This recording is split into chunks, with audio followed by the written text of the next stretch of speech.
Next question, give an account of types of డార్మెన్స్.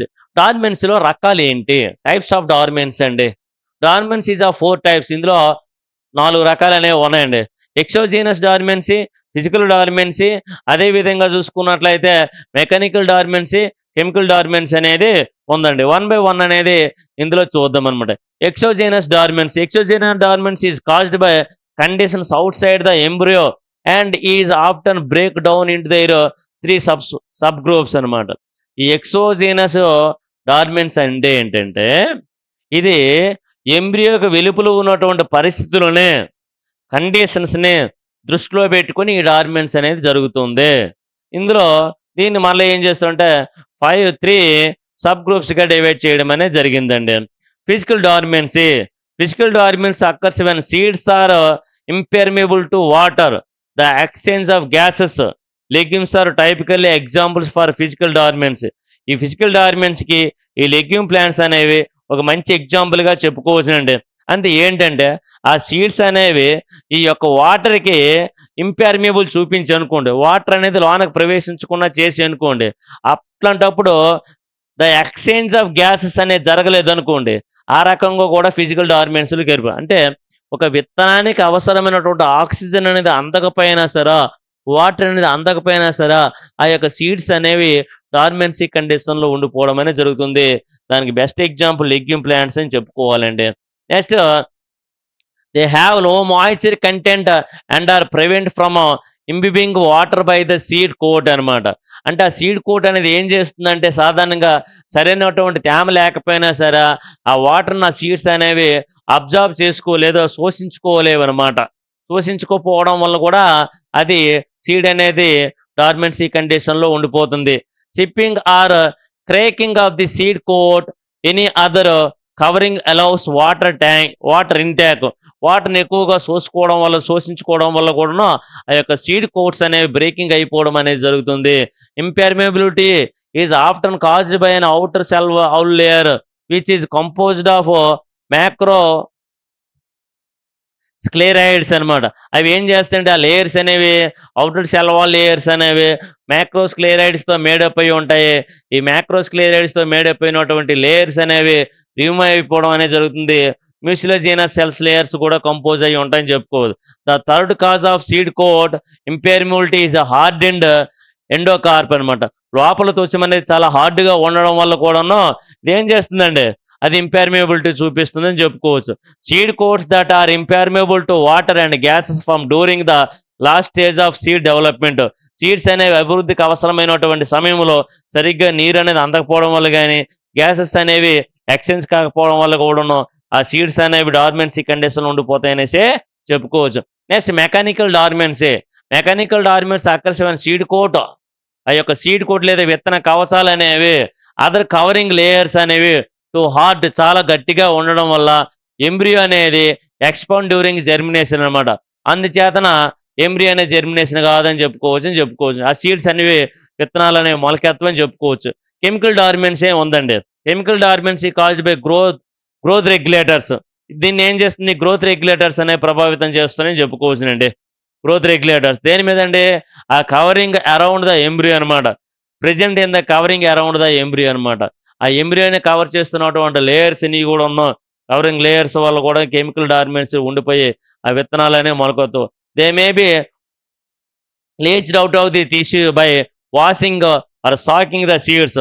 అలాంటి విత్తనాలను ఏం చేస్తామంటే, మనం నీట్గా కడగడం వల్ల కానీ, ఏదైనా ఒక ట్రీట్మెంట్కి గురి చేయడం వల్ల కానీ ఆ యొక్క లేయర్స్ అనేవి డీయాక్టివేటెడ్ అయిపోయి, అప్పుడు డీయాక్టివేటెడ్ అయిపోయి ఆటోమేటిక్గా ఈ యొక్క సీడ్స్ అనేవి మొలకెత్తడం అనేది జరుగుతుందని చెప్పుకోవచ్చు. అలాగే ఈ కెమికల్స్ కూడా, కొన్ని రకాల కెమికల్స్ కూడాను ఆ యొక్క జెర్మినేషన్ని ఆ రెయిన్ వాటర్తో కానీ, స్నో వాటర్లో కానీ ఆ యొక్క సీడ్స్ని ముంచి ఆ జెర్మినేట్ రిమూవ్ చేయడానికి అవకాశం అనేది ఉంటుందనేసి చెప్పుకోవచ్చు. Endogenous dormancy is caused by conditions with in the embryo it self. అంటే ఎంబ్రియోకు లోపల ఉన్నటువంటి, ఇంతవరకు ముందు ఎక్సోజీనస్ చెప్పి, ఇప్పుడు లోపల ఉన్నటువంటి కండిషన్స్ ఆధారంగా చేసుకుని ఆ విత్తనాలు లేదా విత్తనాల యొక్క డార్మెన్స్ అనేవి ఉంటుందని చెప్పుకోవచ్చు అనమాట. అలాగా break down into the 3 sub groups: physical dormancy, morphological dormancy, combined dormancy. 3 రకాల డార్మెన్సీ అని భౌతికపరమైనటువంటి విత్తన సుప్తా వ్యవస్థ, ఇది స్వరూప సంబంధమైనటువంటి విత్తన సుప్తా వ్యవస్థ, కంబైన్డ్ డార్మెన్సీ. అది కంబైన్డ్ అంటే హ్మ్. కలయికి సంబంధించినటువంటి సుప్తా వ్యవస్థగా చెప్పుకోవచ్చునండి. నెక్స్ట్ ఫిజియోలాజికల్ డార్మెన్సీ అని చెప్పుకున్నాం. Physiological prevents the embryo growth and seed germination until chemical changes occur అనమాట. అంటే సీడ్ జెర్మినేషన్ అనేది ఫిజికల్ డార్మెన్స్ అనేది భౌతిక పరమైనటువంటి విత్తన సుప్తా వ్యవస్థలో ఎంబ్రియో యొక్క గ్రోత్ అనేది ఆ డార్మెన్సీ పైన ప్రభావం చూపిస్తుంది. అందుకన్నాడు ఎంబ్రియో గ్రోత్. ఏ గ్రోత్ అండి? ఎంబ్రియో కూడా ప్రివెంట్ చేస్తుందన్నమాట. ఓకేనండి. సీడ్ జెర్మినేషన్‌ని అంటిల్ కెమికల్ చేంజెస్ అక్కర్. ఈ కెమికల్ చేంజెస్ ఉన్నటువంటి ప్రదేశంలో physiological dormancy is break down కానీ inhibiting chemicals are broke down into. దానివల్ల ఈ ఫిజియోలాజికల్ డార్మెన్సీ ఆ కెమికల్స్ అనేవి ఏం చేస్తాయంటే ఆ యొక్క సీడ్ సీడ్ వాల్స్ని బ్రేక్ చేసేసి లాంగర్గా మొక్కలను ప్రొడ్యూస్ చేయడానికి అవకాశం అనేది ఉంటుందని చెప్పుకోవచ్చు. Abscisic acid usually the growth inhibitors is the seed. అంటే ఈ గ్రోత్ ఇన్హిబిటర్స్లో పెరుగుదల వృద్ధి నియంత్రకాలలో అబ్సిసిక్ యాసిడ్ అనేది ఈ సీడ్‌ని విధంగా చేయడంలో ప్రధానమైన పాత్ర వహిస్తుందని చెప్పుకోవచ్చు. దీనిపైన లైట్ అనేది ప్రభావం చూపిస్తుంది. అదే డ్రైయింగ్ అనేది ప్రభావం చూపిస్తుంది. టెంపరేచర్ అనేది ప్రభావం చూపిస్తుంది అనేసే చెప్పుకోవచ్చునండి. నెక్స్ట్ మార్ఫలాజికల్ డార్మెన్సీ ఉంది. ఈ మార్ఫలాజికల్ డార్మెన్సీస్ అనేవి అన్‌డిఫరెన్షియేటెడ్ ఎంబ్రియో. సాధారణంగా ఎంబ్రియో అనేది విభేదనం చెందనటువంటి సందర్భంలో గాని, అన్‌డెవలప్డ్ అవ్వదు. సరిగ్గా డెవలప్ అవ్వకపోవడం వల్ల గాని, ఈ మార్ఫలాజికల్ స్వరూప సంబంధంగా విత్తనాలు అనేవి ఏం చేస్తాయంటే డార్మెన్సీ కండిషన్‌లో ఉండిపోతాయి. Some seeds have fully differentiated embryos. కొన్ని మొక్కల్లో విత్తనాలు అనేవి బాగా విభేదనం చెంది ఉంటాయి. కొన్ని మొక్కల్లో విత్తనాలు అనేవి విభేదనం చెంది ఉండవని చెప్పుకోవచ్చు. That need to grow more before seed germination అనమాట. అలా పెరగడానికి ఆ సీడ్ జెర్మినేషన్‌కి పెరగడానికి అవకాశం అనేది ఉంటుందని చెప్పుకో. The embryos are not differentiated into different tissues అనమాట. వివిధ కణాలలోనే ఆ యొక్క ఎంబ్రియోస్ అనేవి డిఫరెన్షియేషన్ అనేది అవ్వదు. డిఫరెన్స్ అవ్వకపోవడం వల్ల కూడా ఆ ఫ్రూట్ రిపనింగ్ కూడా జరుగుద్ది. At the time of the fruit ripening అంటే ఫలాలు పక్వానికి వచ్చినప్పుడు కూడాను ఆ డిఫరెన్షియేషన్ అనేది జరగకపోవడం వల్ల ఆ సీడ్స్ అనేవి డార్మెన్సీ కండిషన్‌లోనే ఉండిపోతాయని చెప్పుకోవచ్చునండి. ఇమ్మెచ్యూర్డ్ ఎంబ్రియోస్ అని దానివల్ల ఏం చేస్తుందంటే ఇంబ్రిచ్యూర్ అంటే పరిపక్వత చెందినటువంటి పిండాలనేవి ఏర్పడతాయి. Some plants release there seeds before the tissues of the embryos have fully differentiated. అంటే బాగా పరిపక్వత చెందినటువంటి, బాగా విభేదనం చెందినటువంటి ఆహ్, ఎంబ్రియో బాగా విభేదనం చెందినటువంటి మొక్కల యొక్క కణాల్లోనే the seeds ripened after they taken బాగా ఎక్కువగా ఫ్రూట్ రిప్పనింగ్ అనేది జరిగే సాధారణంగా germinate can be delayed from the కొన్ని వారాలు లేదా కొన్ని నెలల కాలం పాటు అది జెర్మినేట్ అవ్వకుండా అలా ఉండిపోవడం అనేది జరుగుతుందనమాట సీడ్స్ కూడా. Combined dormancy seeds have both morphological and physiological dormancy అనమాట. భౌతికపరంగా చూసుకున్నా సరే, అదే విధంగా చూసుకుంటే స్వరూప శాస్త్రంగా పరంగా చూసుకున్నట్లయితే ఆ సీడ్స్ అనేవి డార్మెన్సీలు ఉంటాయి. Morphophysiological or morphophysiological dormancy occurs when seeds with undeveloped under developed embryos అనమాట. అంటే పిండాలనేవి అభివృద్ధి చెందనటువంటి విత్తనాలలోనే ఈ ఫిజియోలాజికల్ లేదా మార్ఫలాజికల్ ఫ్యాక్టర్స్ అనేవి ప్రభావితం చూపించి ఆ సీడ్స్ అనేవి డార్మెన్సీ కండిషన్‌లో ఉండిపోతాయి.